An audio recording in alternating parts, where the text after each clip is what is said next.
Good morning. It's time to get up. Wakey, wakey, eggs and bakey. It's time to get up. Yeah, no, it's like that meme is hilarious, but you know, it's here we are. Yeah, here we are. I don't know what happened to Steve. He must be asleep right now. You better not be dead or dying there. Don't even get me a drink or even tell me you're starting, jerk. Hello, everyone. Welcome to the Rider Time podcast here on the Morphin Network, where the three of us are going to dream a little dream known as Kamen Rider Zeztz, episode 8, case 8, serve. And yes, we get our Esprim recovery capsule in this episode. We didn't. We didn't, but that was Nem that pulled it. Technically, yes. Although, did she pull it, or did Zero just hand it to her? No, she pulled it. She totally pulled it and didn't say anything. But it's kind of like Zero was like, "Oh yeah, no, don't worry about it. You're gonna be there anyway, so you might as well just tell him you have it." I swear, Zero set him up. He totally set him up. Oh, yeah? Oh, in this situation, I'm like, yeah, what are the chances that she would get the capsule that they need, but also not tell Baku about the capsule that she has, and just give her a little portable Saiyan reader with the capsule. A scouter? Yeah, with the little scouter, just like, okay. It's over 9,000! What, 9,000? There's no way that could be right! Hold on, I'm wearing it upside down. It's 1,006. Go kick his ass, snap up. Yay! I got a lovely bunch of caps, and they're all sitting in a bunch. One cap, two caps, all as big as my palm. This toss the planet across. That's how Zeztz wins. This episode really, I was disappointed last week with what we got. Legitimately, I was like, no one learned anything. Nothing other than us finally confirming that Nem is alive. It's or not an AI. It's like I was like, I hope that the next episode is something entertaining and at least gets like my attention, you know? And luckily we did get that. I was actually very much entertained here. I was like, wait, what? And then you leave us on a cliffhanger that, like, again, if it wasn't for the next time on Kamen Rider, I'm like, yeah, you know what? For this type of episode, don't give us a preview. I know it's too early, but still, don't give us a preview. Just kind of end the episode. Yeah. But, you know, not bad. I actually am like, okay, I now want to know what happens next week. But how is everyone tonight? Could be better. But hopefully we're gonna ask for recover. I'm kind of I've watched some of Black. I've seen some of Black that is available to watch legally. Available on all Toei YouTube channels. And okay. Yeah. Okay. I remember back in the day in 2009 when Black and Black RX were the only Showa shows that were subbed.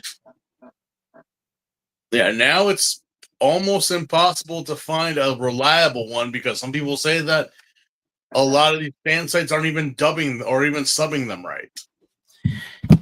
I found one of the two movies for Kamen Rider Black on Toei's Tokusatsu channel.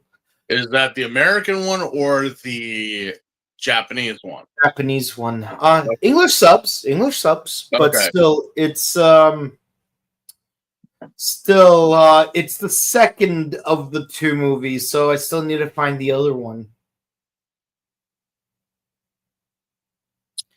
You had some people reach out and ask the question about like why focus so much on Kamen Rider and Tokusatsu? Like, why not like go into other heroes? And I'm like, you not see the channel that we're on? Morphin Network. We're Morphin. Do you go to someone who says, like the Marvel super fan show and say, why not touch on DC? Because it's the Marvel show. Yeah. Yep. I'm like, yeah. If you want to, that's fine, but like there might be some overlap, like those comics where it's like, if it was like those comics where like if Stan Lee reimagined the DC superheroes, which he did.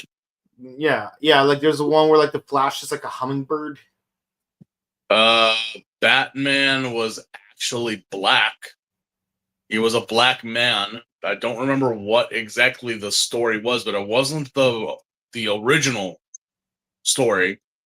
Mm-hmm. It's more like okay, if Stanley were to make Batman, what would that story be like? What would be the origins? And I forget what it was, but it was way different than what we know. But I'm like, no, because I guess I made a comment last night about like it's gonna be difficult to find some of this stuff like through like not streamed or not on a secure channel, and I'm like, yeah, I mean I can find it. It's not a hindrance. It's not a problem. It's just it's tedious. It can be a pain in the butt sometimes. It's kind of like when the internet goes out. Do you say the internet's crap? It's like, no, they're just maintenance is going on. They even texted you. They sent you an email saying that there'll be maintenance. But do you say like, no, I'm done with the internet. I'm gonna go read books. No. Yeah. You just go with it. You just go, okay. That's just how it is with Kamen Rider. We did not get the fact that Zeztz is being streamed for a worldwide audience. We would have to wait like at least 2-3 days for us to get Zeztz if it was still the old ways. Maybe even longer. Yes, I definitely remember, trying to watch Tokusatsu back in the old days, like 17, 16, 19 years ago, when we literally took what we could get, and it was mainly like recent shows at the time that were subtitled. Good luck trying to find something before a certain recent point for a subtitled show. You would have to go to Chinatown or there were also times to where if you wanted to watch certain Toku shows like from the early 2000s, your only option for subtitles were Hong Kong subs. Or very questionable like bootlegs that they would do. That's literally what I'm talking about. I remember it was so funny. I remember I got a copy of Godzilla 1985 or 84 technically is what it's called. Yeah. And there was no DVD, there was no Blu-ray, there was none of that. So, to find them in a little shop, a little hole-in-the-wall shop in Koreatown, and they gave it to you via a plastic bag. Like the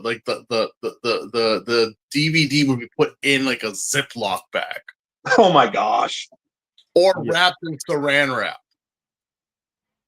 Like, what? Like, yeah, but it's like, and when you try to ask if, like, because again, it is a bootleg, that if it was actually on the disc, like, a friend of mine was so like paranoid about that with bootleggers that they actually do y'all remember the portable DVD players? Mm-hmm. Yeah. They would actually carry that around, and then they would like, okay, let me see the disc and let me play it. I want to make sure that this is exactly what I'm buying. I don't care about the quality because I know it's going to be crap, but I want to at least know that you're not giving me like some bootleg version, or not even the version I'm asking for. So again, tough times back when. It was very hard. Yeah, I even remember, like, in my early G-Fest days, actually for about a decade of me going, there used to be a table that had all sorts of bootleg DVDs of shows that weren't available, of, Japanese toku shows that weren't available, like, a bunch of Ultraman, a bunch of Kamen Rider. And interestingly enough, the guy would legitimately buy bootleg DVDs from Malaysia. Those ones you can find easily on eBay that copy and paste fan subs onto them. He would take those and make bootlegs of those bootlegs. Dang. Yeah, so bootlegception, or does that cancel it out and make it official, or what? No, it's like that one joke from My Name is Earl. It's like, but that's my imitation Gucci. It's like you're ripping off the copycat, because again, trying to find the original source. And don't get me wrong, we would pay that. There was something that I was talking to someone just the other day, and they were like, so how was it being a weeb in the 2000s? This person was asking me, and this person is like, it's my friend's daughter, because she's recently gotten into it, Demon Slayer and all that stuff. And I was like, what do you mean? Because it wasn't hard for you guys just with anything. I'm like, I wouldn't say it was hard. It was just expensive. Yeah. Well, it depends on what you were weaving for, because remember, okay, let's put it to you this way. Do you remember, and I'm not saying that you had to buy it or you had to, but do you remember walking into like either a Barnes and Nobles or a Borders, and like seeing the merchandise, not the manga, but the merchandise, like certain things they would have, like, which you find these now anywhere and everywhere now. They're so cheap. The anime CDs, like from Bleach or One Piece or Naruto, and they would have the music from the show and maybe a couple of the TV size, or if you were lucky, it was the full song of the intro and the outro of the closing credits. But you would look at the price tag, and it was like roughly like $80 to $90 for that one CD. Yeah. And you were debating with yourself because they're like, I really, really like this song. And like how we always said, it's like, would you rather pay $80 for that one song, or because you know how CDs were, like you probably buy one for like maybe 2-3 songs that you really liked, and then you had to like, now I got to venture into the CD of the songs I don't know, and maybe I'll like this one, maybe I won't, maybe blah blah blah. But the price tag of $80, minimum $80. Yeah, it actually literally took me my entire high school career to hunt down all 4 volumes of the old Ultraman Tiga DVDs. And those were not cheap either. Especially Volume 3. For some reason, I don't know why, Volume 3 is the most elusive of the 4 volumes. It is hard to find, and it goes for high prices on eBay. And it's like I finally found it in 2011. And so, I got it along with Volume 4, and it's like I finally have all 52 episodes on all 4 DVD volumes. This is amazing. Recently, you reminded me, like, something that recently happened. Yeah, I know you're vast wide of media. No, don't ever sell that stuff. No, I won't. Some of it is even autographed. So I went to a book off when I was out and about in the Anaheim area, because I like going to book offs, because there's a lot of stuff that I know of and that I would like, oh, okay. And I already have it. I already own it, but this was back in the day. But I was like, it was surprised to me that I found an entire DVD set of Satoshi Kon's Paranoia Agent. Again, or also there was another time that I saw in the original packaging from Fooly Cooly way back when. Remember, these shows were not once owned by one company; they were owned by another company that doesn't exist anymore, which was Geneon or Bandai. Getting prints of those items from the original company is a rare thing to find. Yeah. So I'm like, okay, well, I already own the originals, obviously, because I bought them years ago. And I was looking through, and just as you said, there's got to be one DVD, one volume, for some reason, has to be like an outrageous price. Mm-hmm. And I was like, okay, it'd be hard to find. I don't know if it was hard to find because, again, most of the time I found a complete set and bought it for cheap because, like, the person who bought it, I guess, didn't really like or know what they were buying. They just kind of bought it. But one volume, I kid you not, I'm not saying which one it is, $100. Wow. Sounds right. And I'm like, well, Satoshi Kon is gone. May he rest in peace. But again, there's Perfect Blue is right there, and that's going for like. Oh, funny you mentioned Perfect Blue. Yeah, that same one, and I have that one. Roughly, I would say maybe you buy it secondhand from someone who knows $20 to $30 at most, because I believe that's the original release. I got this at most for $5. Well, again, if it's an original, then it costs. But again, depending on where you buy it, sometimes if you find it for $5, Perfect Blue, then I'm like, don't buy it. It really is good, and it's like they don't make those anymore. When have you seen them re-release it? Yeah, and it's like I don't know why. I'm just like, well, Satoshi Kon did pass away, but I mean, wow, really? Still, I'm like, man, it brought me back to the old days. Of like, wow, I don't remember why I remembered that, but I'm like, we would always debate, are you going to buy it or not? I mean, I have the money, but I want to just for one thing. But, dreams and memories. Mm-hmm. Anyway, enough of the old reminiscing. We got to get we have to get down to the case. Yes. What's the sauce? It's a green sauce of some kind. The Royale sauce. So is Japanese Gordon Ramsay going to show up in this episode? I do know that sauce, and that sauce is not. It's so being overrated. It's the same thing with like Green Goddess or like even I don't know why, but pesto is now being considered a high elite like condiment. What? Pesto. I mean, pesto tastes amazing, but come on. I don't know. It's a commoner's sauce. Well, it's the same thing with avocado toast, and even like I don't know why, but apparently black bean soup. I'm like, this is all peasants' food. This is commoners' food. How the heck did this get to like? Oh wait, let me guess. Some rich asshole came down and tasted the peasants' food, and it's just like, I demand you. But of course, now if you're smart, and a smart chef at that, you'll make it. You'll make them pay because I know, but you're gonna pay me to make it. And the next thing you know, some freaking influencer starts going like, "Y'all ever have black bean soup?" Oh my god! Like, really?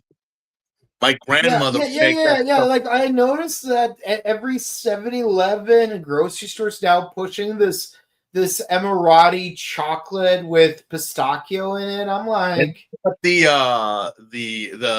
what was it? The Dubai chocolate or whatever? Yeah, it's like, bruh, it's just pistachio. It's not that big of a deal.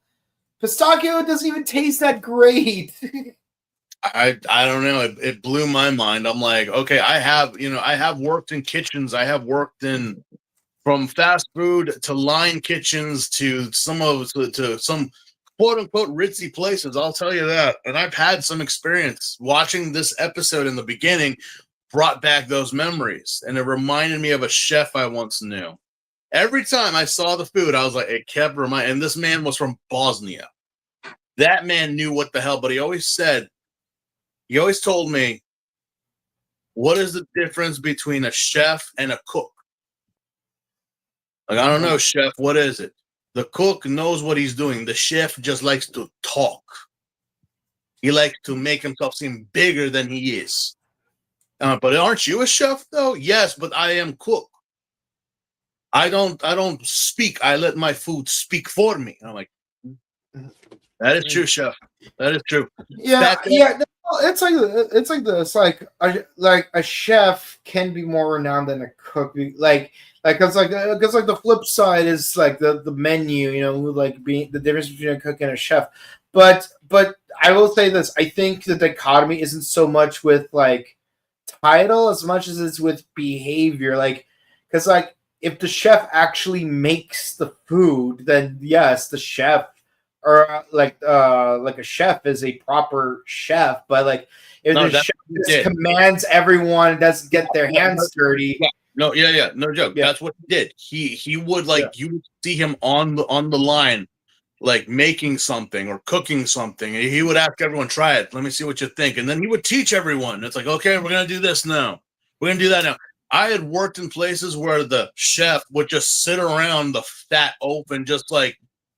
Are you not like, okay, yeah, so-and-so's struggling with this, but if you know, why aren't you helping them? And or like, hey, here's a little quick tip to get that out faster. You're just yelling at them, telling them that they should already know. Like, why? Seriously, like speaking as a chef myself, because like I was a kitchen chef before.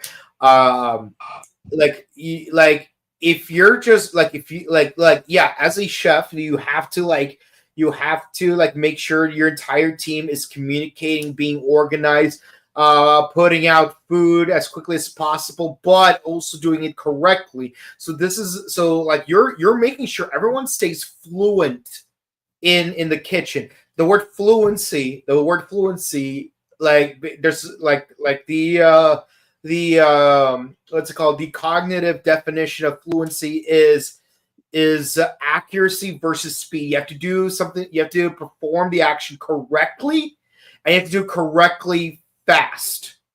Like you can't if you're doing it fast but not accurate, or if you're accurate but taking too long to do it right, you're not fluent. Like, and it's not just speech; it's literally anything. Like even if you're playing guitar and you're like pushing riffs really fast, it's like yeah, you're fluent in playing guitar. But if you're constantly like looking, like trying to figure out which pick to do, it's like even if you use the correct pick, it's like no, you're not fluent in playing guitar. Even if you're playing it correctly. But with that in mind, it's like as a chef, you have to do the grunt work with the grunts and keep everyone in line. If you're just keeping everyone in line but not getting your hands dirty, I'm sorry to tell you, but you're not a real chef. If you're just giving people orders, you're not a chef. He always told me that. Because there's one guy that always, I'm so glad you fired that guy, chef. Like, that guy, he's no chef. He's not even good enough to flip burgers and McDonald's. And I like McDonald's. Like he was just like, a good chef is always cooking. Mm-hmm. Why? What is he sitting around for? What is he doing, flirting with the girls who could be his daughters? I'm like, very true, chef. Very true. And then the man goes in the back and freaking fries up and cooks up a steak like you never had before in your life. I don't know, it's like instinct. He knew how to do it. And it's like, okay, out. So, but the man is now retired. I know he's not ever gonna watch this, but I do remember everything he taught me. Yeah. Well, one of my favorite Sanji moments from One Piece is actually from a certain filler episode. Where about the Marine with yes. Yes. No, he was one of those cooks. He was one of those chefs that he just like, bring me bones, bring me scraps. We make soup. And I'm like, soup out of the scraps? Yes. And I kid you not, the best minestrone soup I'd ever had in my life. Yeah. Jesus Christ, that man. Yeah, knew no, like I I love remember. minestrone. Yeah, I remember like I was dating someone and like I come to their place and like and it's like oh we don't have any food, let's get takeout. But I'm like I'm not feeling takeout. Like I was like surely you have some food. I checked the fridge. It's like it's either next to empty or some of the ingredients are expired. So what I did is like I took out what little non-expired ingredients were left in the fridge, which there weren't that many of, and I managed to turn it into what resembled a gourmet dish that you would find in like I would say a 3-star restaurant, like something that you pay $40 for, using literally what little was left in the fridge. You know how people are just so dumb, like you're paying that much. I'm like, the steak itself may have cost like $10. This is not like a good cut, but you're paying that much. You're just a prep or just by the ambiance. I'm like, no. That's why I don't even go to steakhouses anymore, because I'm like, you're paying for their decor. You're not paying for the food.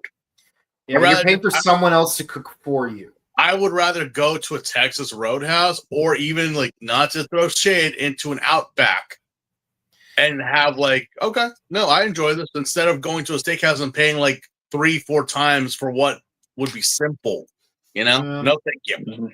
Yeah, no. But see, like the good thing about the Texas Roadhouse is that like they use larger pieces of meat, the larger cuts of meat, and they probably get them more directly from local farms, which means it costs them less to obtain the larger steak, and you could sell it for less, so you get more bang for your buck. And let's be honest, you don't have to do a lot to make a steak taste good. No. Now you guys are making me want to go to Texas Roadhouse and have a big juicy steak. Why. I'm like, this guy is like, Mike goes just for the bread. I go just for the damn bread. When you got that sweet cinnamon butter, I'm like, oh, those yeast rolls, I swear. Yeah. And why are we talking so much about food? Because we're in a kitchen. The first 3 minutes of this episode is literally a foodie's wet dream. Yeah. Freaking Baku is a sous chef. He's asleep. Your crew is only 3 people. Like, you may as well just be like 1 chef, 2 sous chefs, no grunts. I swear, when he's asleep in the beginning of the episode, and then he's like, Baku, what are you doing?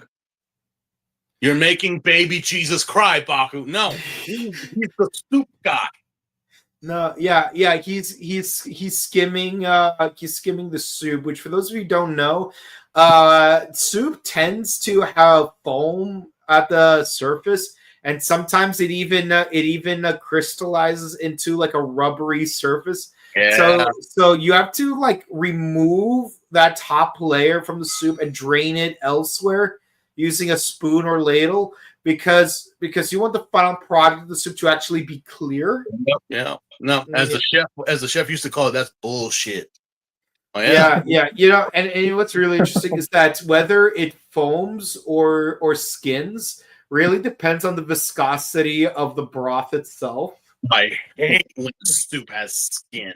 Yeah. The way you just said, that's bullshit. That sounds the exact same way Chad Warden says, that's bullshit. Yeah, no, because that's how the chef would say it. He's like, Stevie, skin bullshit from the soup. Okay. Got the bullshit out. Bullshit from soup. Yeah, just be like, okay. Because again, the man was a pro at what he did, but he wasn't one of those he never liked those cooking shows or those reality. He's like, if I were to meet Gordon Ramsay, I would put him in pot and boil him. I'm like, he never liked any of these TV people, because he's like, that is not chef. That is just clown pretending to be chef. I'm like, I don't know, chef. That they're pretty popular. What is this soup? Boy, salt bay. What is that? More like dumbass. What is he doing? I mean, to be fair, Gordon Ramsay has 2 triple Michelin restaurants and 1 double Michelin restaurant. I also Yeah. I'm just saying. But I'm gonna be honest though, like I'm not watching Kitchen Nightmares to learn how to cook. I'm watching Kitchen Nightmares because it's hella entertaining. And let's be honest, it's better than watching Jersey Shore, Keeping Up with the Kardashians. No, yeah, as always, the crowd doesn't want to see entertainment. They want drama. They want to see shit burn. And what more is putting 2 slices of bread on some poor girl and calling her an idiot sandwich? It's like, you would To never, be fair, she called herself an idiot sandwich. never in a real kitchen do that because there's so much bullshit that would happen. But again, you do it for the entertainment. So I'm like, yeah. When Gordon does cook, I'm like, he has some good points. But again, my chef was always that guy's like, I don't care about titles or anything of that. Good, we have it. That means we could charge more. You know, like that's what they want. They want us to charge more. You know, the bread is like free, but we cannot charge $10 for bread because we have stupid Star. And I'm like, you're like, don't listen to Star. Listen to quality of food, and if you're welcome. I'm like, that's good stuff. Yeah. Well, yeah, we got this whole like. I'm thinking the director must really post a lot of stuff of food on Instagram because they're just angles and shots of like you're sautéing, you're basting, you're building a medley, but you're kind of making the medley into a. When I say this, I'm not trying to gross you, like a gelatin medley. You know, not again gelatin, not what you would think, but it's gelatin. Okay, fancy. And then we see the creation of the famous royal sauce, this green type of sauce that I'm like in a cream base. I'm like, yeah, okay. I'm not sure, but I don't think that's how you do it. But at the same time, this is the one dish out of everything here that is stopped, and now we have dialogue between the sous chef and the head chef. Our main chef says that it's not good. He needs the royal touch. What does that mean? I don't know. Yeah, I don't know. I'm like, well, what is the royal touch? What, oh, I'm gonna add my secret ingredient to my soup. What is it? Like, it's a secret. I can't tell you. And you just see like the whole like, did you just sprinkle water? Did you just take like a bottle of Mrs. Dash and just add it? But no, like that episode of Futurama to where Bender becomes a chef and his secret ingredient to make his food tasting good is just ordinary water with LSD. With LSD. Yeah. But by the look of the food, the chef knows what he's doing, honestly. Yeah. He really does. Yeah. I'm like, wow, it's a mini Wellington, I think. Yeah, it is. It is a beef Wellington, and but it's not traditional of a Wellington because it uses more. Instead of using like a breading exterior, it's more of a croissant base. I think they say later in the show it's like a croquette, so on the same style as a croquette. So it's fried. Yeah. I'll check my references. I mean, it's a very thin surface. So, given the fact that this is a French style restaurant, I'm thinking it's like. The French. I love their food and their women, but not so much the people.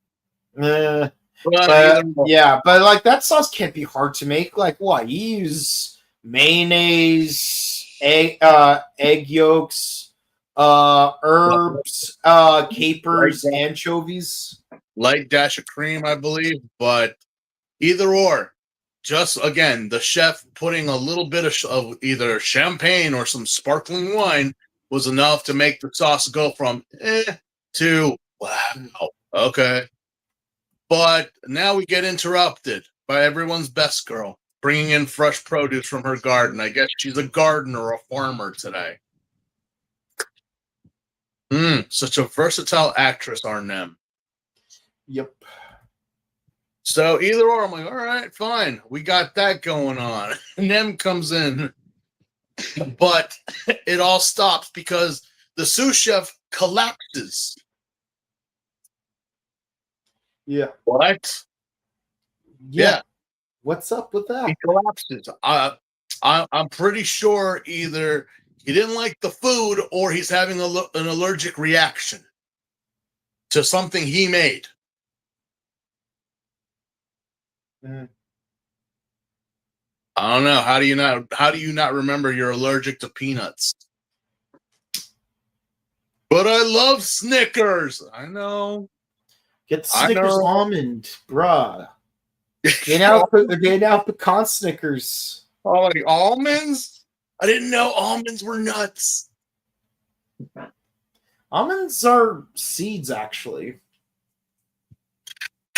It's kind of like saying, to the vegan in the room, you're in violation of vegan law because you ate a plate of chicken parmesan. And the vegan says, what chicken's not vegan? No, so you lose your powers. Take that, Superman, and your Captain Marvel of a girlfriend too. Yeah, they got beat up from like by the dork who was, I forget his name in Superbad, but I'm like, you two got beat up by Michael Cera just off of the heels of Superbad, the dorky kid singing for all those drunks and pot smokers. Mm-hmm. Superman and Captain Marvel. I'm like, I'm walking away. No wonder your movies both sucked. Anyway, cue the opening credits. Boop, boop, boop, boop, boop, boop, boop, boop, boop. Da, da, da, da, da, da, da, da, da, da. The song is actually trending in Japan right now. Yeah. It is like really. I'm like, wow, really? Oh, actually made a meme about it because there's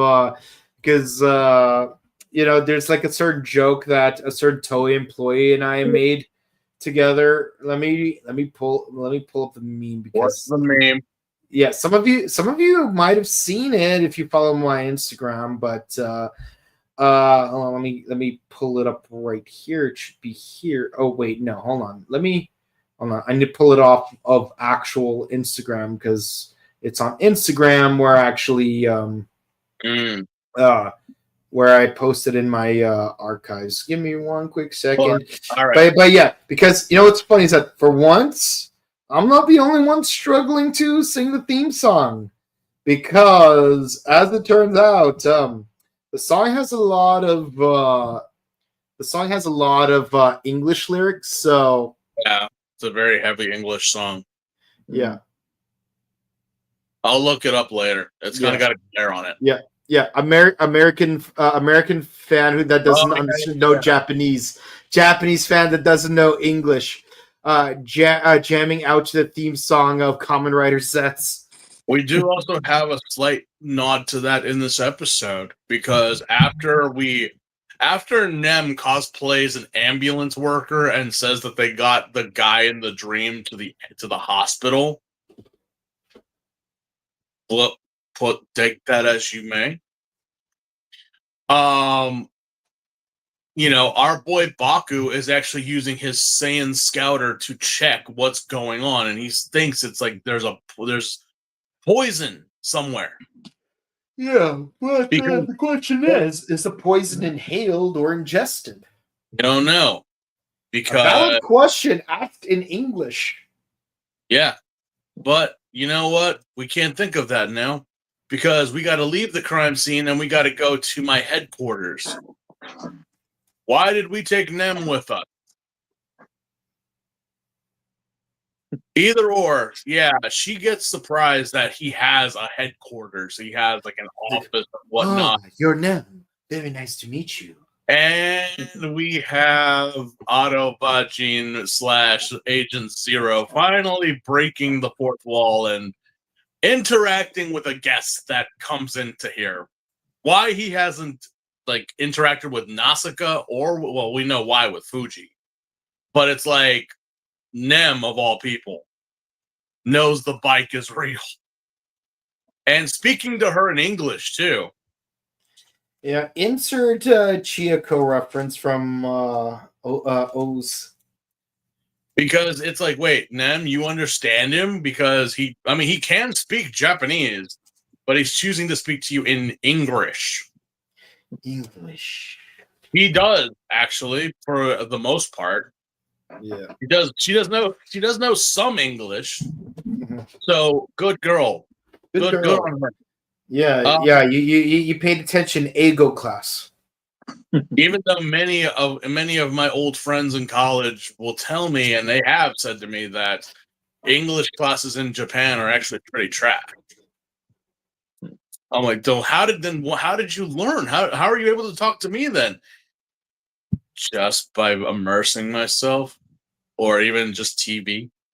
Mhm. Same thing with weebs when they do it, except we kind of have more of a multi-layered language than the English do. Yeah. No, that's true. That's true. Well, yeah, we are now scouting and putting the threads together of what is the connection between the chef and the sous chef and a poison.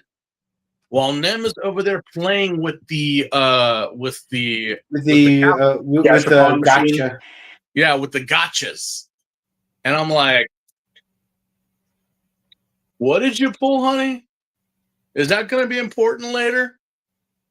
Oh, whatever. Fine.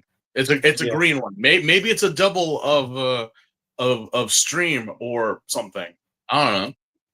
But yeah, our boy Baku finally gets interrupted from his nap because it's Fuji. I don't know what Fuji's doing. I don't know why he's even in this show. But we actually get confirmation why he's in this show. He says he wants to meet up with Baku and get some information to him and whatnot. And sweet girl Nausicaa is always with him. She is really too good for you, Fuji. Yeah.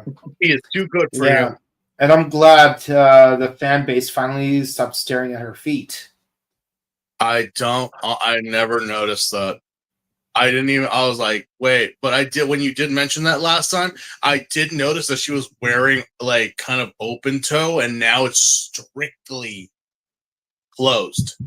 I'm thinking that made the rounds. It made the rounds. Mhm. But I'm like, really? This is what? I'm like, not her swimsuit, not any of her modeling, none of that. None of that is causing the drama. It's her footwear. Peggy Hill. Okay. Oh gosh. Okay. Oh gosh, get out of here, Dan Schneider. Mm-hmm. Yeah, I know. It's surprising how many that's what people are focusing so much on. Like, not the legal stuff that you can find when you type her name into the search engine. No, let us go into a kid's show and focus on what she's wearing. Okay. Yeah. Or what she's not wearing, which is shoes. Yeah, no joke. But yes, we wind up getting this whole, like, again, this conspiracy theory of what's happening with the chef and everything. Like, Baku, you gotta get information for us. You gotta search into it. How? I mean, no, seriously, how? He's just a kid. Yeah. How is he supposed to, in real life, to go into a restaurant to a guy that, again, Michelin stars and all that stuff? This must be a pretty crazy place to get into. Not just anyone can walk into it. Mm-hmm. So, and Baku, of course, agrees to, okay, I'll get that information. I'll get that. Yeah, you got it. Again, Baku, sweet summer boy. How?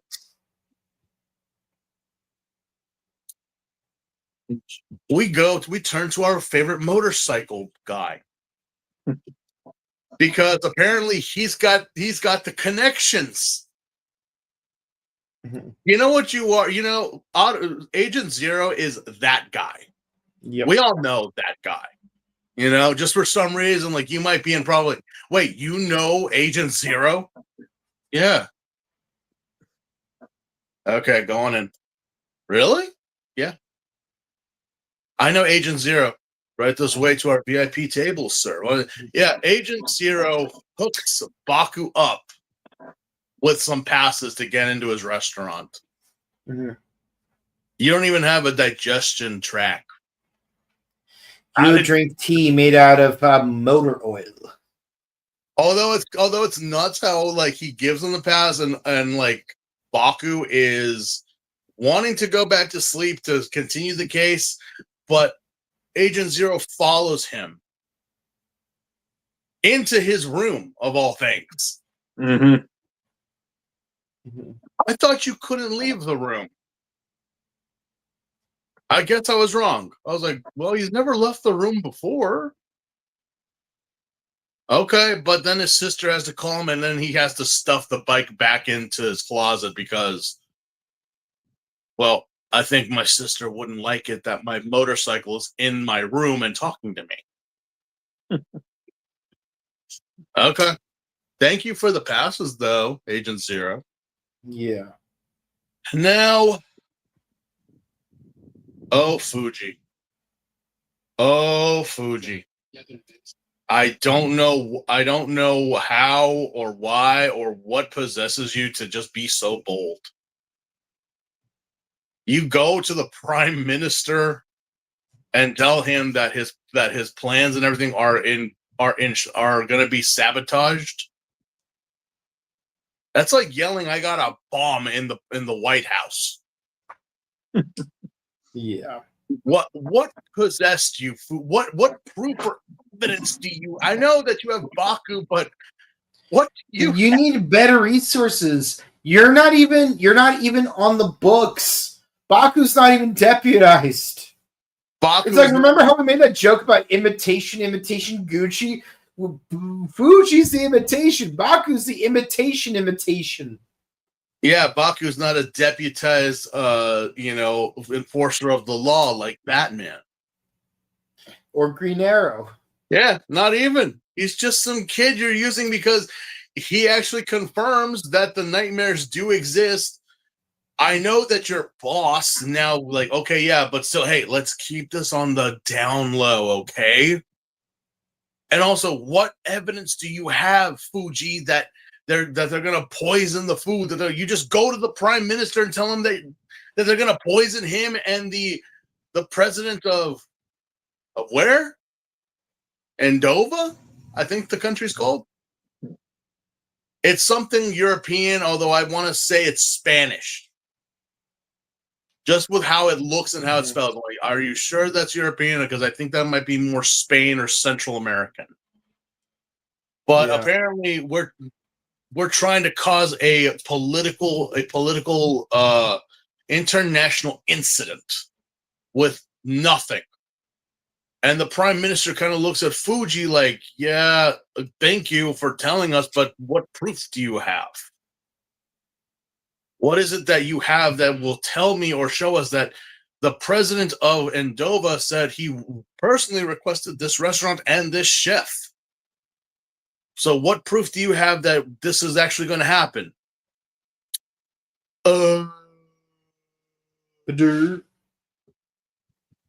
And yeah, Nausicaa and their boss is kind of like, yeah, what proof do you have? Trust me, bro. My source is that I made it the F up. Yeah. I'm not, again, some people will be like, but Fuji's like, again, we as the audience know. Fuji knows. Nausicaa knows. So does Baku. But no one else does. I'm like, what insight do you have? What receipts can you present? I'm gonna go find some. Oh, okay. And sweet Nausicaa, she's like, again, always questioning why she got this position, why she's here. But she really does care, though. She really does care about Fuji, but it's kind of like, but more so in a career stance. It's like, why is he like this? Why is he doing this? Why is he so like random and jumping to conclusions? Put a pin in that, because now we go to Baku and his sister.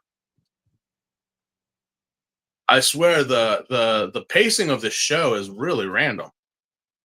It's fun though. So we get the pass into the restaurant, which has 100-year history. It's a long one. It's a really one of those fancy places that you actually must be escorted upstairs to the dining room. And Baku being like all suited up, but he also brought his Kamen Rider toys to the restaurant. Yeah. Wait, am I not supposed to do that when I go to a restaurant? I don't know. No. You're scouting at a 5-star formal wear and tie. At least be more discreet. You know, you're supposed to be a secret agent. This isn't the 5-star anime expo, fancy event. Like, just come and cosplay. No. This is an actual, again, suit and tie type of nonsense, guys. We must be fancy. But yeah, Baku is really kind of freaking his sister out, because he's like, wait, what are you doing? I'm scanning for pathogens. I'm scanning for poisons. In a restaurant? Yeah. Okay. Should we be concerned? No, not yet. I haven't found anything. Okay. Although we do get to see all the food that was prepped and made in this segment of the show. The soup, the gelatin food, vegetable medley. And again, just standing there, the ambiance of this restaurant is like, yeah, I'm pretty sure like this is costing Baku his like whole life savings just standing in this one room. It's simple, but it's like, yeah, this is kind of fancy. And we finally get presented with and it's in French, so pardon me for my pronunciation. Vision en croquette with royal sauce. Vision en croquette with royal sauce. Okay. So it is a Wellington, but not a Wellington. And finally, Baku was like, "Wait, wasn't the guy that was in the dream? Wasn't he making this or the sauce? And then he finally collapsed. It's the sauce. Royal green is made of people. High in cholesterol and full of toxins, man. I wouldn't eat people or sauce made of people. That's just a bad time asking to happen. But yeah, Baku uses his new toy I'm like, Baku. Yeah, we know. It's the sauce. It's the sauce. Because again, the light shimmers and whatnot. It's like, yeah, it's hazardous. So the sauce is poisoned. Yeah. Really? Yeah. It's lime green. Of course it's poisonous. Oh, you got a point there. Yeah, very good point. But Baku actually calls up his boy Fuji to confirm. I don't know where Fuji got the menu for the private summit between the prime minister and the president of this random country. But yeah, he finds out that the paste, that the fillet or the croquette is actually on the menu with the green sauce. So, oh my God. I think we got to order takeout now. I'm just like, all right. I'm like, Baku, I don't know. Maybe it's just me, but maybe I would have figured this out maybe when I had woken up. Maybe. I don't know. Mm-hmm. But I was like, it has to be the sauce. It has to be the sauce. Because I'm like, how and when? Yeah. I'm like, it wasn't the food. He didn't taste anything other than the sauce. It has to be the sauce. But again, we wouldn't have a show if we just jumped quickly into that. But Fuji finally confirms, and I don't know where he's going, but we do get that moment between the boss and Nasuka about Fuji and why he's so obsessed and the way he is with black cases. And it's shocking to me that their boss of all this, like especially since what we had in the last few episodes of how he treated Fuji and his department, like kind of like, oh yeah, there's really no reason for you to even be here. You guys are expandable, blah blah. But he actually knows why Fuji is the way he is, and you still tried to fire him. Mm-hmm. What the fuck, man? So apparently Fuji had a partner. They worded as subordinate, but I'm pretty sure it was his partner in Paranormal Affairs. And well, just like that one scene in Who Framed Roger Rabbit, a piano fell on him. Yeah. So yeah, this officer who was a very capable and well-respected officer decided just to quit a year ago. It's like he quit, yeah. Totally just came in, resigned, and just like he said, I'm out, deuces. Why? Because by the boss's words, it had to do with a black case. Something, or I don't know, caused this guy to just leave Fuji, and Fuji is now obsessed with figuring out all black cases because that'll, like, I guess he just wants closure, but he wants to figure out why. Like, why did this happen? Why did I lose my partner over this? Mm-hmm. Don't know. That's a very good question, Fuji. Verily, we'll find out by episode 28. I can't wait that long. Yeah, you can. By then, we'll be done with Kamen Rider Black and whatever season we do after that. Oh, God. Anyway, so we go back to Baku and his jammies. He finally got home. Did you guys even eat the food? No. Did they No, even eat? remember he scanned the food and he outright says to his sister in the restaurant, "Don't eat that." Yeah, I'm like, so what happened? Like, did you guys get kicked out, or did you go down to what's Japan's national, like, oh my God, why can't I remember it? It's been so long. Yeah. I was like, like, or did you just go to a McDonald's and get something on the way home? May as well. Yeah, you can now get Kamen Riders. That's Happy Meal toys.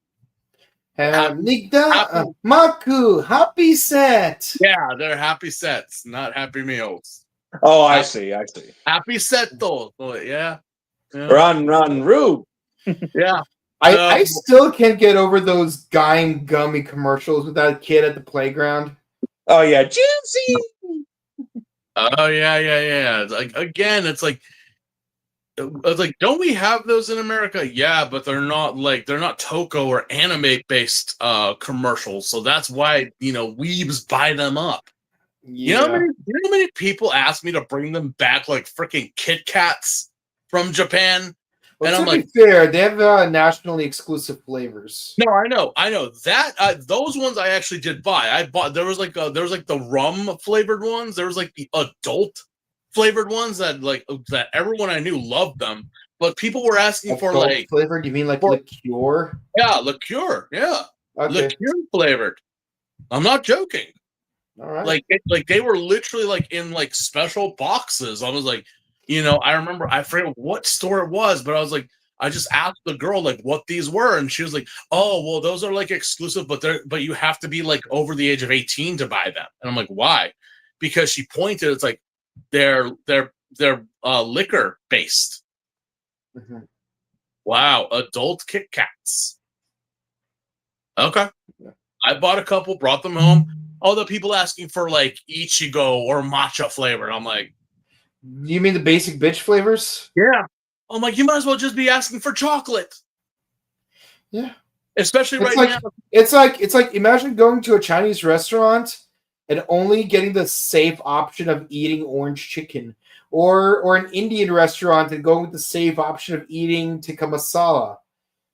It's like, how many other Indian dishes that are actually really good? Like Sag, korma, meti, The honey walnut shrimp. vindaloo. Honestly, if a Chinese restaurant can't make like good orange chicken, I'm like, okay, there's something wrong here because that is so simple to make. Yeah. Anyway, yeah. So Baku is now in the dream world again, and he runs into Nem.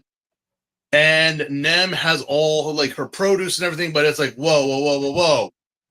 What is that? What is that in the basket?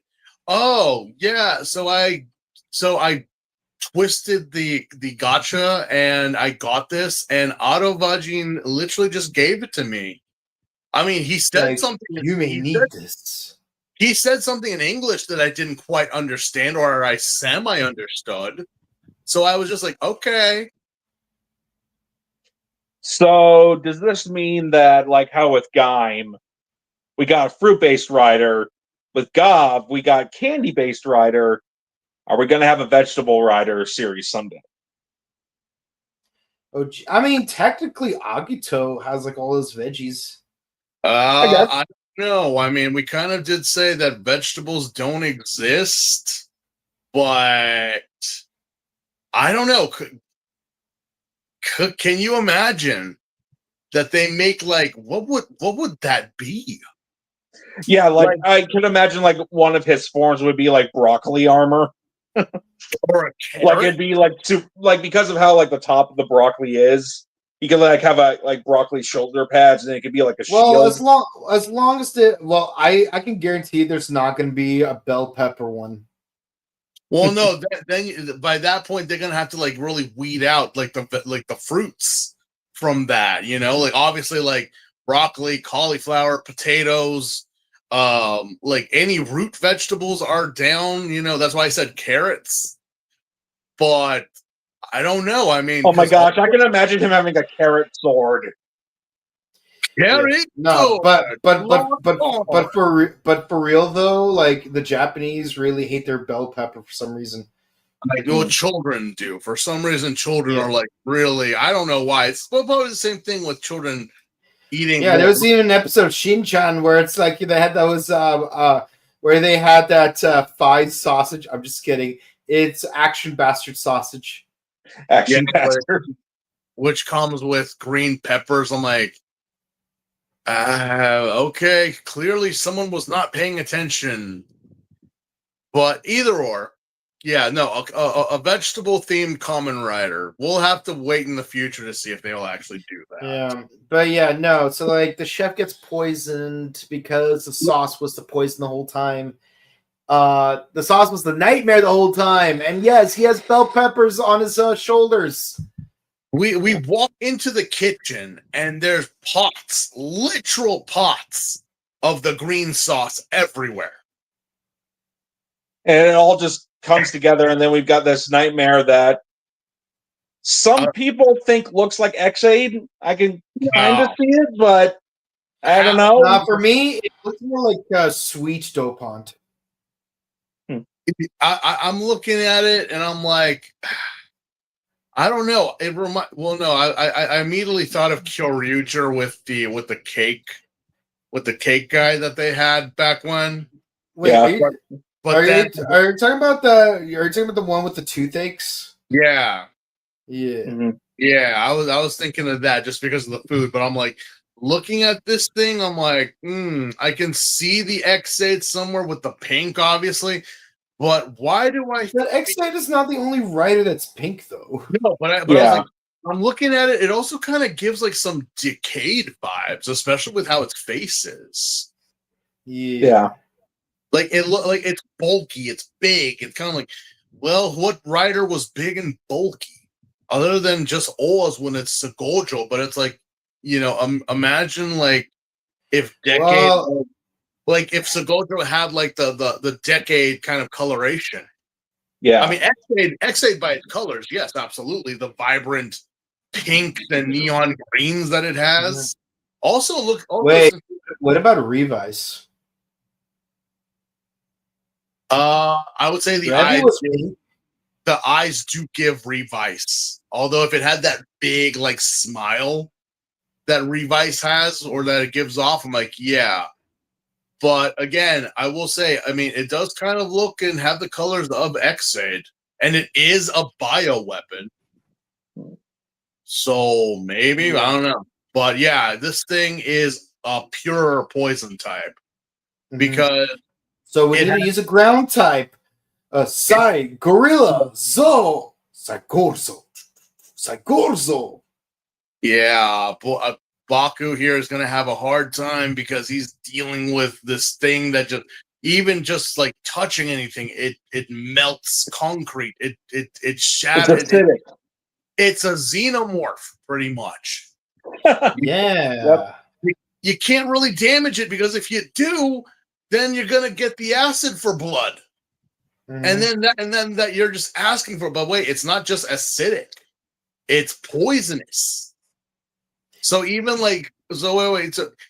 even just like breathing is dangerous here.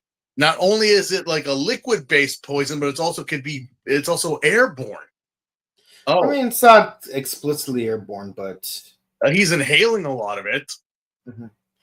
Yeah, but the thing is, the reason he's inhaling it is because you have like the liquid particles and they go into his nostrils. And obviously, that's why like the fumes are also toxic. And we're seeing our boy Baku not only suffer in the dream world, but we're also seeing him suffer in his dream outside. Our boy is convulsing and grabbing his chest. He's not doing so hot right now. Even his sister takes notice. Yeah, his sister comes in. It's just like, well, Nem is freaking out because she's like, "Wait, what's happening? What's wrong?" And then he dies in a dream. He dies for real. And then it cuts to his sister. That episode of Skeleton Warriors when Baron Dark has Grimskull in a dream, and he goes, "Have you ever heard the saying, if you die in your dream, you die for real?" What? I swear it's so like and I've seen people online kind of question that, like, wait, you mean like you die in the dream, you die, like, yeah, isn't that how we basically have made dreams be? I mean, it's like this. It's like in real life, you can die in a dream and not die for real. It happens all the time. I mean, it's just more interesting bit of science fiction, especially with Nightmare on Elm Street, where like any physical damage you experience in the dream affects you in real life. And basically the idea is that if you overstimulate your trauma receptors, it's going to cause permanent brain damage. Well, it's not good because Baku is like really feeling it here. But Nem finally hooked him up with the gachapon that she got, and recovery. So all right, Baku decides for some reason the chef is also here and decides to heal him. All right, so but I would here, this is why, in all honesty, I know some people ask, like, wait, what happened? He transformed, but he didn't heal himself. He healed. Also, real quick, when he activated the recovery capsum, that was actually a really cool effect. How he had all the green lines like go over his body to transform. Yeah, that was so beautiful. And its ability is like very reminiscent of Crazy Diamond from Diamond is Unbreakable. Yeah, but it's kind of like I guess it doesn't automatically heal him. He has to heal himself. But he decided to save the chef first. And I'm like, Baku, you're still being affected by the poison. Shouldn't you also be doing your stuff too, just in case? But yeah, Baku does, I guess, save the chef. He is unconscious right now. And Nem is with him, but Nem puts her ear to his heart. There's nothing. Nope. Well, Baku's dead. End of the show after 8 episodes. Shortest Kamen Rider series ever. I guess we go to the next season now. We didn't even get a secondary writer. They killed him off. Yeah. So. But we also cut to the scene of him and his sister, and that is more heart wrenching than anything, because his heart stopped in the dream and in his real life, and we get the left off with the words, "If a nightmare kills you, you too die." Mm-hmm. So.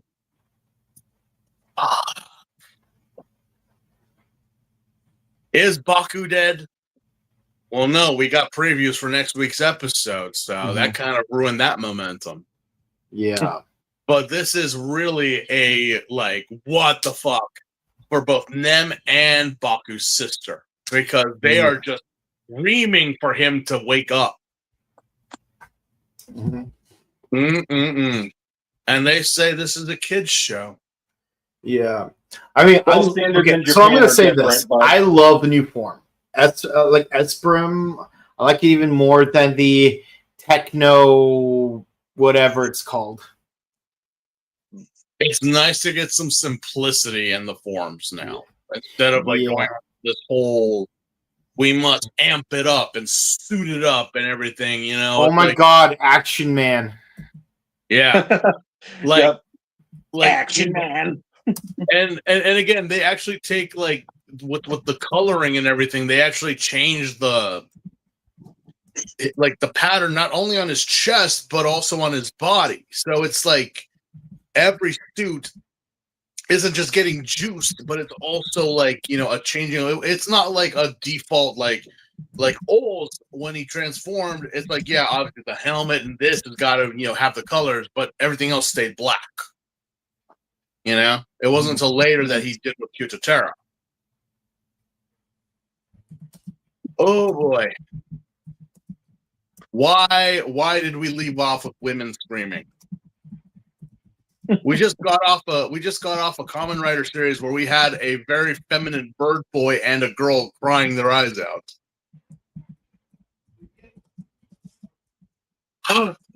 Okay. We gotta wait for next week, but I am interested. I'm locked in. I want to know what happens. How does he get out of this? So I give it an 8. I give this one a 9.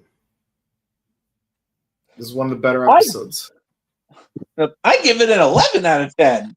Yeah, I also give it a 9. It's really good. It's really like one of those. And of course, what we did not mention was, so the chef is saying he can't fail. He can't fail. I'm like, what can't you fail on? You're a chef with so many awards in a 100-year restaurant and getting asked by diplomats and royalty to cook for them. What is it that you are afraid to fail at?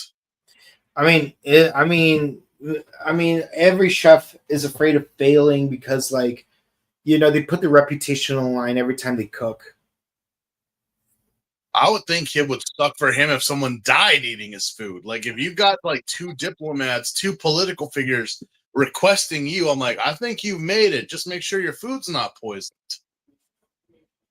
But, yeah. What is he talking about? What is he saying? In the previews, we do get some type of flashback scene of a younger version of him. So hopefully the momentum of this episode transfers over to next week, because I'm really interested in what's going on. Well, that's it. That's it, folks. Kamen Rider Zeztz. Episode 8, Serve. We've been served, and I want seconds. All right. So that's what you guys have to say about it.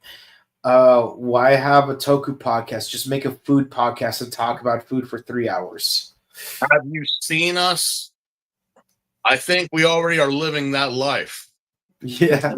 We don't talk about food. We talk about Toku with food. Yeah. I should probably start a thing where I make videos where I make Toku themed dishes or something. Or what do they call it? mukbangs or something like that, like the constant like just watching people eat. I'm like, and just talking about Kamen Rider. What? Yeah, don't give us ideas. Yeah. Don't. I sometimes feel kind of like ashamed that I'm eating something while we're doing the podcast at times. Yeah, for real. That's a sane scouter. Yeah. Yeah, no, it's a portable one, but I mean, it literally is that. Maybe he was going to give him a headpiece for it.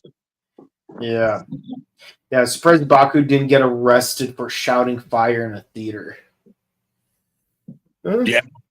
Yeah. That's why I want to know what happened in the restaurant. Like, was it stopped? Did someone, because again, you can't just say do that and then go to Fuji. And then we go back to Baku's asleep. I'm like, what happened? What happened? Yeah, like even in the movie Mouse Hunt, like someone had to see an actual roach on someone's fork for them to close down the restaurant. Yeah, so I'm like, what happened? Did the chef take notice? Did someone say something? I don't know. Yeah. Okay.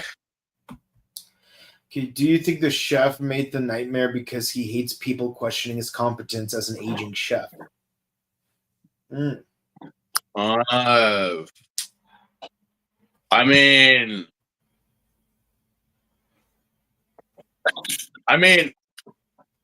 yeah, that could be a possibility, but I just as my chef would always say, if a guest had something to say, I would listen, and then afterwards I'd be like, they're full of shit, or maybe he's got a point, you know? Because again, to say that your food is not seasoned, and I could actually see the freshly ground pepper and the salt, like the coarse salt, on your steak. How is it not seasoned?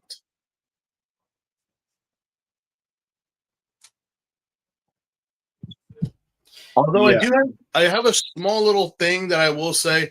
Someone did order a steak and like asked the fat to be trimmed, everything to be clean and whatnot. No salt, no seasoning, no this, no that, no blah blah. Like literally, like you just want a piece of meat grilled and then sent to you. Yes, Yeah. because I'm on a specialty diet. Okay, but I have one small favor to ask. Yes, and even the waiter was like, "You're not gonna like this." They demand not a ramekin, not a small dish. They want a gooseneck, which is literally the serving, like a gravy boat almost. Yeah. A gravy boat of béarnaise.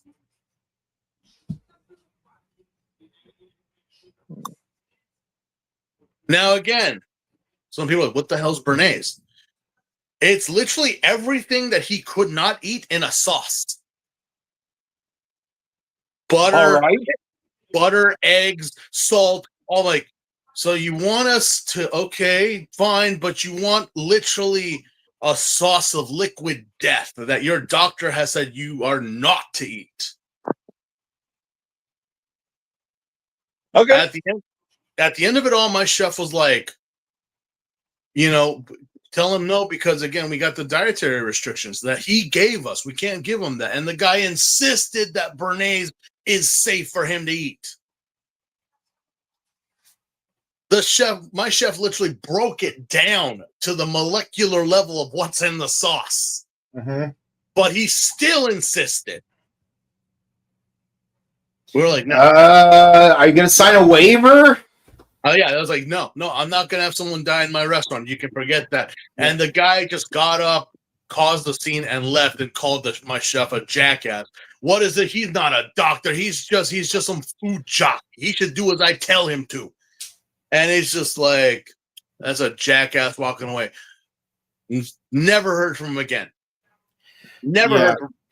Yeah, it's crazy that it's like there's like these reels I see on YouTube where it's like actual orders people have requested, and then some Karen makes some crazy insane order that makes no sense. It's like I want fettuccine Alfredo but without any cream and no cheese, no chicken, no seasoning. So you just want plain fettuccine. He's like, no, I want fettuccine Alfredo, but without the cream or the Parmesan.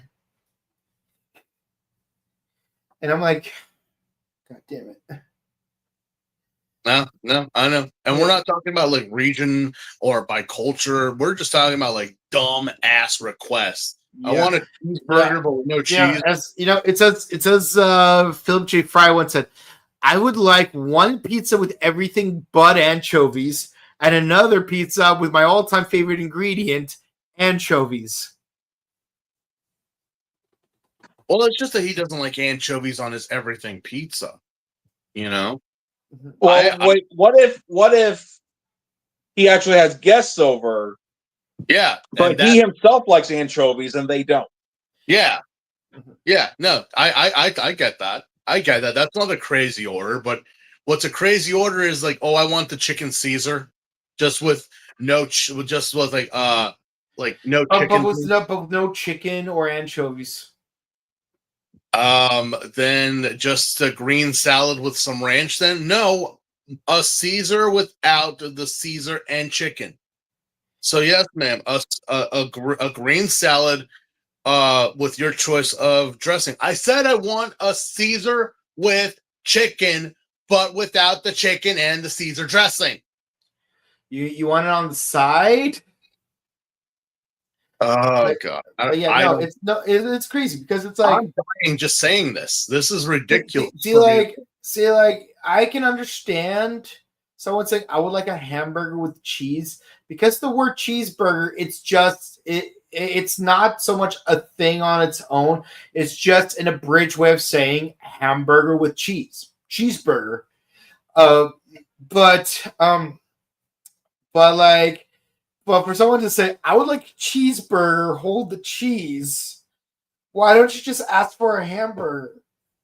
Mm-hmm. No, I want a cheeseburger, but hold the cheese. See, I don't like mushrooms on my pizza, but I do like oil from the mushrooms on my pizza. So I have no problem just asking for a mushroom pizza and then carefully removing the mushrooms from my pizza because I'm not asking them to make a complicated order. So just give me the mushroom pizza as is. I will take care of the insane part myself. But what if you're allergic and that's no, I'm not allergic to mushrooms. I just don't like mushrooms. But I do like the oil from the mushrooms. Get out.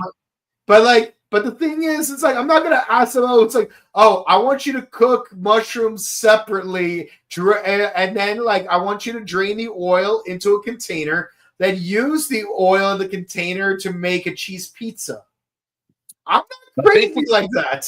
I think we just lost our viewers. You just killed our live stream. Yeah. Anyway.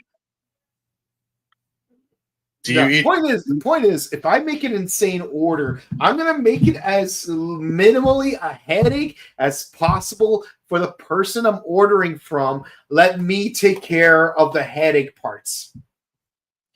Because I can be reasonable. I'm not a Karen. I hunt Karens for 4th Anti-Karen Liberation Front. Final question for everyone in the chat, if there still is anyone here. Yeah. Hello, guys. Good to be back. It's been a long time. I'm currently watching one of my favorite Hugh Jackman films, Van Helsing. Yeah. I like Van Helsing. Yeah. Even though people shit on it, I'm like, it's not bad. It's not bad. I do have a question to our viewers on that one question. What do you order food from a restaurant when you know it's closing in 5 minutes? Do you still order food or do you go somewhere else? No. What? I don't. I don't. It's closing. I might order takeout 30 minutes before it closes, and then show up 5 minutes before it closes to pick it up. But I'm just doing takeout. I'm not sitting in to dine, and even then, I make a nice tip for ordering that late. That's just the thing. Because have you seen those TikToks where like it's jokingly wise, but it's like, yeah, I kind of have a very large order and there's like 5 minutes left. Can I do that? Yeah, sure. Can I order 5 foot-long sandwiches? What? Can I also get like 3 cookies and cream shake? You ass! Like someone from the back of the kitchen just like ripping them. No, you as people in the food service industry have the full right. Or like just like in the movie Waiting with Dane Cook. I'm like, don't ever do that. That's Ryan Reynolds. No, but Dane Cook was also in that movie. He was the fucking line chef. Yeah. Oh yeah. Yeah. Of course we know Ryan Reynolds because he lifted up his shirt next to the ice machine. Yeah. But I mostly remember the Karen with the salad. Yeah, don't do that. Don't piss off people who prepare your food. Don't do that. Just no. Yeah. You spit on them, they spit on your food. And worse. And you never know it. Yeah, you know that one movie, Road Trip, you know, with JJ Balls. Clerks 2. Yeah. Clerks 2. Oh yeah, what's it called? Would you like a chocolate pretzel from Mallrats? That was from Jay and Silent Bob. No, it's from Mallrats. Yeah, also from Mallrats, but also it's Jay and Silent Bob. Yeah, but, it's the same character from Mallrats. I know, it's Brody. Fuck Brody. Sellout. The stash. I mean, was Brody a sellout? Because like, what's it called? Banky was a sellout. He was a comic book purist, and then he goes and opens his own fucking comic book shop when he said that like he only ever goes to one dingy place where he knows the guy knows his shit. And then he goes the corporate route. So yeah, he's a sellout. Okay. Anyway. Maybe I need to rewatch. Oh wait, because you're talking about the reboot. Anyway. Van Helsing was a great movie. Keep watching. Yeah. I love that burger commercial. Oh, any other comments? One with the 2 brides. You say, I want that body. I like they open like their massive jaws onto that burger. Was that Burger King or was that something else? It was either Burger King or Carl's Jr. I don't care. I don't remember which one. It was definitely not McDonald's, Wendy's, or Jack in the Box. It was one of the other 2. I want to say that's a Burger King thing because as much as I love Wendy's, I don't think that was Wendy's. It's a Burger King commercial with a Carl's Jr. budget. I'll have to take a look at that. All right. Well, any other comments? No, that's it. Thank you guys so much for watching. Please be sure to comment, like, and subscribe to us on YouTube, Facebook, Twitter, Instagram. Ding the bell icon. Stay notified for our latest videos. We got Kamen Rider Zeztz, Ultraman Omega, a number 1 Sentai Gojuger. Tojima wants to be a Kamen Rider, and starting this Sunday. Well, Steve, do you wanna tell them what we're doing starting this Sunday? I'm still recovering from the drama we did last night, but we're actually going to start going back to the mid '80s to the pre-genesis of the Masked Rider. We are going into Kamen Rider Black. Yep, that's right. Yeah, we're not quite Oritachi, not quite wa Tayonoko, but we'll get there. We'll get there eventually. We opened the door. We got a key to open the door for it. Yeah, one of 2 keys. But to get the other key, you have to watch all of the other Showa seasons. Mm-hmm. Yeah. Black RX is the final boss for the Showa era. Yeah. So in any case, also check out our Power Morphicon interviews as well as our Pasadena Comic-Con interview with Keith Robinson, aka Scout Cowboy, Joe Rawlings, Lightspeed Rescue Green, and also check out our sister channel, The Buttery Show, where we've interviewed Danielle Judovitz, who played Batgirl, and 1010 from Naruto, as well as our vlog of our experience going to the Simple Plan and Bowling for Soup concert in their Bigger Than You Think tour. It was a great time. It was a really fun experience. A lot of Scooby-Doo cosplayers. My mom got to see Bowling for Soup making a title sequence. But yeah, Also, check out our personal content. Instagram, The Sin Prince, YouTube and Twitter, Axel Ranger, Instagram, Bouken_Kabuto. Want to say hi to us in person? We will be at the Pasadena Convention Center on January 25th for Pasadena Comic Con, and on August 28th through the 30th for Power Morphicon, both 2026. Both of them are anniversary years. We can't wait to see you guys then and there. And until next time, we love you guys. Hope to see you again real soon. Have a good one. Sweet dreams. Good night. Farewell.